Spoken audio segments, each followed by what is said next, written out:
book called Seven Habits of Highly Effective People. I read that in about 94, fell in love with the concept of personal effectiveness and personal productivity. And, that's sort of just been something that I've done all my life. So it's been a combination of technology and how do you use the latest technology. And isn't it great that we've now got cloud and we're sort of in the opportunity to do it, and also leveraging people. And, the biggest thing with time tip that I can give is I think every business owner should have a computer, a phone, and the third thing is a virtual assistant. I think that is going to be the best combination to help you save time at a high level.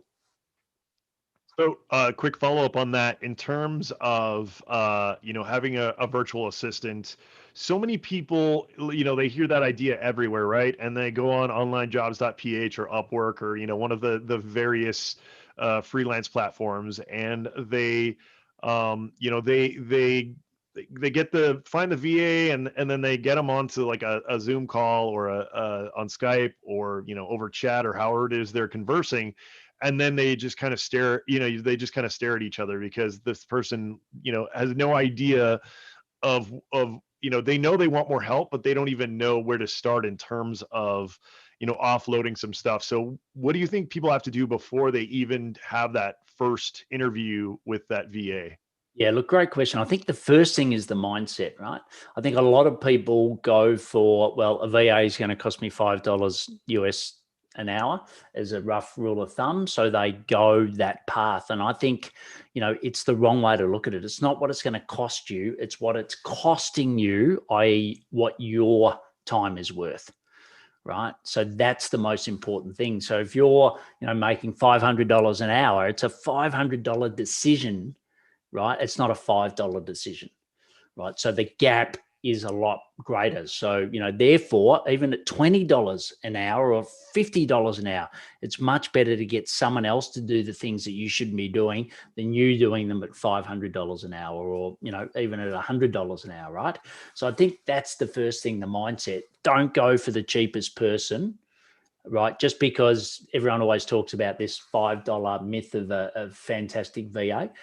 Yes, they do exist, but it's not where I'd go first, right? If you've never had a VA before, there's really three key ways to get a VA. So one is through Upwork or a freelance, right? And I call that, I think that's good for specialist skills, but I don't think that's for ongoing VAs. It's, if you want a database tweaked or you want something specific, I think that's fine. The next is that you go direct. So that's where you're hiring someone up, like you said, off jobs, online PH, something like that. But I think once again, you don't want that situation. Put yourself in that situation where you're looking at them and thinking, I don't really know what to do, right?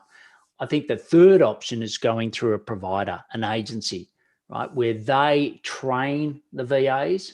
They then also have an onboarding process for you, and they help you get ready to maximize the benefit of a VA. So if you're you've never used a VA before, I'd certainly recommend the agency path, not the Upwork path or the freelance path. And I would look at it, what's the opportunity cost of your time versus going for the lowest common denominator of trying to get the cheapest person out there. Awesome. So, in terms of business models, what are optimum business models to scale fast, work less? I assume that includes VA. Yeah, look, I think that the best business model, or they say that compound interest was the best thing that was ever invented. I think I can't always remember. I think it's Einstein that said that. But ultimately, I think a recurring based business is much better than a lumpy cash flow business, i.e., project based, right? So a lot of why people sell on Amazon and ecom is because it's some form of recurring. So you can, i.e., be asleep and still be making money, right? That's the ultimate thing. I don't call it passive because you still got to work for that at some point, but you work once and then you get that in spades. And I think that's the business model I love. So a lot of the people I help with, originally are doing one-on-one consulting, which is great. So they build their IP, they build their knowledge. But then I'm saying, okay, there's multiple ways you can now scale that knowledge. So one way might be to do a group program.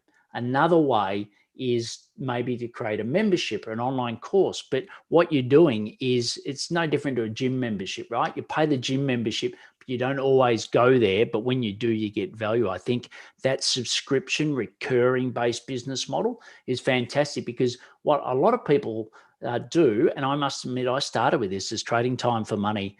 But unfortunately, that doesn't blend to your lifestyle, right?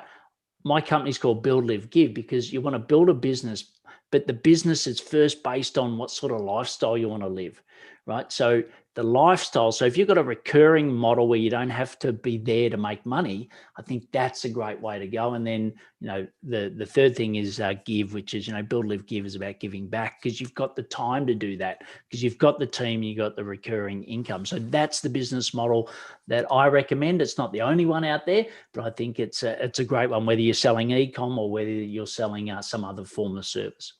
Yeah, absolutely. And my favorite recurring revenue stream is software, right? That's my bread and butter. That's what I really, really enjoy. And I got the first taste of it. When people didn't know what Android was, right? Android phones. I had developed a bunch of apps for Android, and I remember sitting on next to the pool in Mexico. Back when that was still running, telling my wife, like, I can't believe like this is an actual thing. Like, we were able to build something, grow it, and then just kind of put it on. I mean, like you said, it still took some work, but in terms of, having it make money while we were sleeping, while we were sitting next to the pool, while we were getting margaritas delivered, I mean, it was absolutely amazing. And that's when I was hooked and realized that, the recurring revenue model is pretty amazing. And like you said, Amazon does have a little bit of element of that, especially if you've got those systems in place. Yeah, and look, I advise some SaaS businesses. I've always wanted to build my own, and that's still on my bucket list. But I do advise SaaS-based businesses, and yeah, I think it's fantastic. And for me, Andy, the key thing that drove a lot of this change was because of my health. I got an inherited condition. It's called polycystic kidney disease, but basically my kidneys failed, and then I had to go on dialysis. And sitting on dialysis, the reason I left corporate is I knew I was going to have kidney failure and sit on a dialysis machine. What I was doing was basically making money while sitting on a dialysis machine, right? And I think that's the power of a model like this. Yes, you can be on a beach. For me, unfortunately, it wasn't as enjoyable as a beach. It was on a dialysis machine. But then I went through a transplant. But the whole time I had this solid stream of income coming in, that it was spread across hundreds of people rather than being reliant upon a couple of clients. So I think, for me personally, it absolutely, I deliberately set up that model because of my health, but it doesn't have to be because of your health. It can be for other great lifestyle reasons like you just spoke of.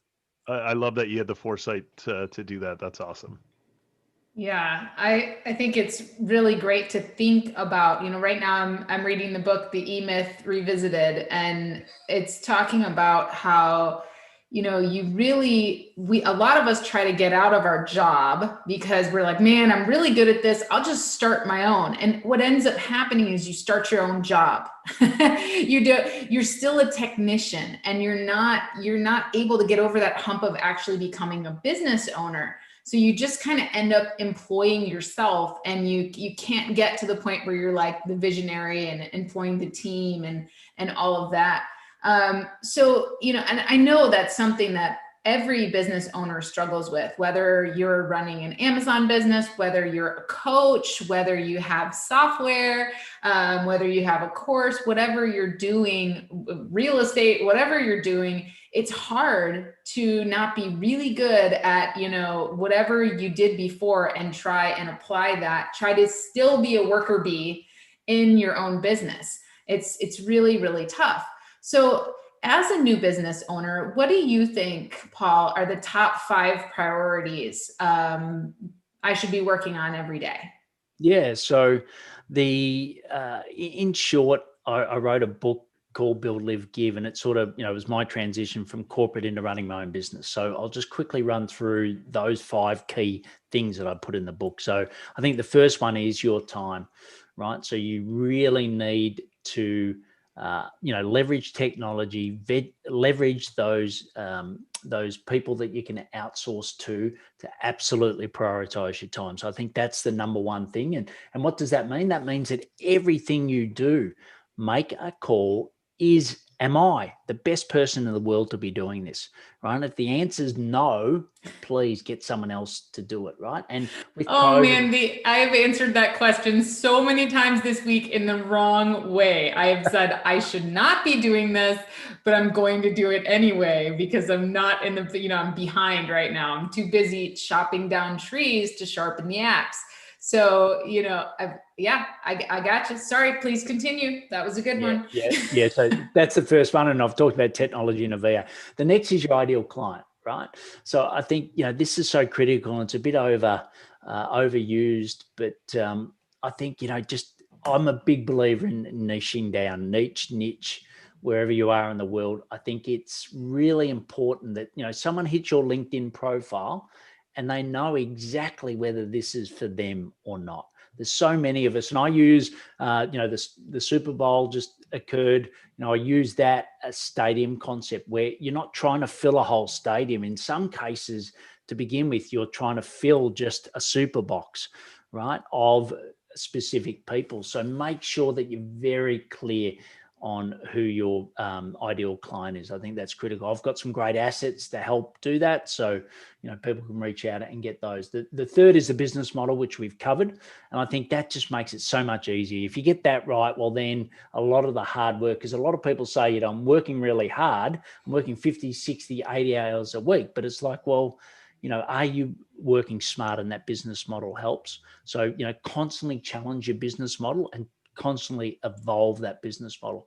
And the fourth I one, think if I can interrupt, I think that for e-commerce business owners, private label sellers, which is our primary audience here, I think that they can apply these same concepts because you talked about knowing your ideal client.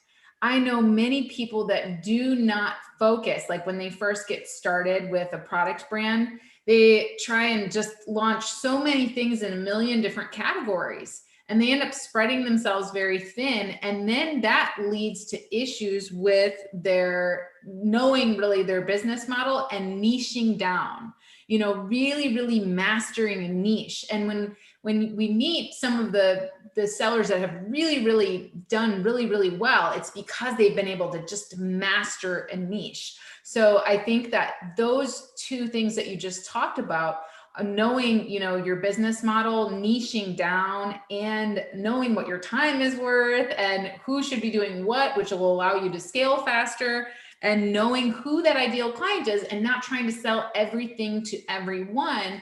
It works across any business that you're in, including e-commerce. So that being said, number 4.